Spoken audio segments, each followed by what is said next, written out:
বা জামাতে ইসলামী ঠিক যেভাবে জুলাইকে বিভিন্নভাবে বিজনেসের মডেলে নিয়ে এসেছে, এনসিপিও এখন সেটাই করছে, তাই তারা এনসিপির সমাবেশে আসে না।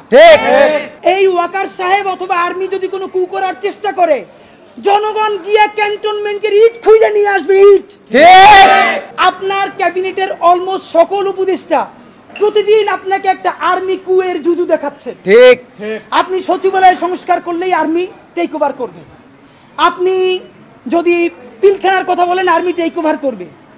এইটার একটা প্রমাণ কি দিয়েছে? বাংলাদেশের ছাত্র জনতার একমাত্র প্রতিনিধি বানিয়েছে তারা এনসিপিকে।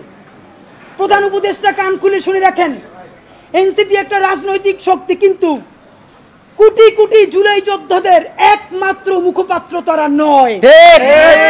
এনসিপি সমাবেশ করলে লোক কম হয় এর মানে এই না যে মানুষ জুলাই ভুলে গেছে অথবা জুলাইয়ের রক্তের সাথে সে গাদ্দারি করার কাউকে অনুমতি দিচ্ছে। ঠিক, বরং এনসিপির সাথে লোক কম হয় এর বড় বাস্তবতা হলো তারা মনে করে বিএনপি বা জামাতে ইসলামী ঠিক যেভাবে জুলাইকে বিভিন্নভাবে বিজনেসের মডেলে নিয়ে এসেছে, এনসিপিও এখন সেটাই করছে, তাই তারা এনসিপির সমাবেশে আসে না।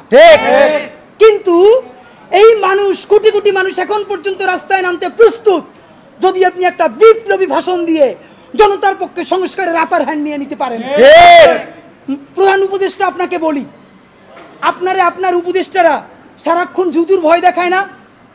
আপনারে বলি, একটু কান দিয়ে শুনেন, যদি ওয়াকার সাহেবের এবং আর্মি জেনারেলদের সাহস থাকে, আই রিপিট সাহস থাকে, একটা কুক ওইদি দেখাইতে বলেন। ঠিক ভাইরা, ব্যাপারটা এমন না। লিথাল উইপেন যখন চলে তখন পুলিশের উইপন আর আর্মির উইপেনের পার্থক্য থাকে না, প্রত্যেকটাই জীবন কাইরে নেয়।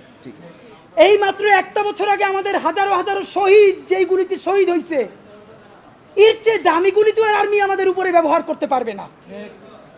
আপনি মনে রাখেন, এই ওয়াকার সাহেব অথবা আর্মি যদি কোনো কু করার চেষ্টা করে, জনগণ গিয়ে ক্যান্টনমেন্টের ইট খুঁজে নিয়ে আসবে। ইট একটা ইট ক্যান্টনমেন্টে আস্থা থাকবে না, আপনি লাইকে রাখেন।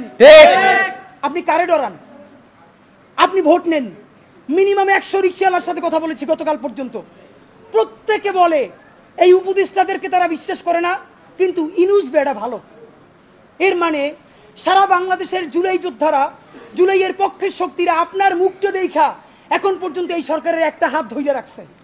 কিন্তু এই উপদেষ্টাদের কেউ কেউ ইতিমধ্যে রাজনৈতিক দল যারা সামনে ক্ষমতায় আসবে তাদের সাথে নেগোসিয়েশন করে কেউ সামনে আইনমন্ত্রী হবে, কেউ অন্যান্য মন্ত্রী হবে, কি কি হবে এইটা পাকাপোক্ত কইরে এখন তাদের জবানে আমাদের ঘোষণাপত্র লিখে দেয়। ঠিক, এখন সেই ক্ষমতায় যারা আসবে সেই দলের মুখপাত্র হয়ে তারা এই সরকারের মধ্যে কাজ করে।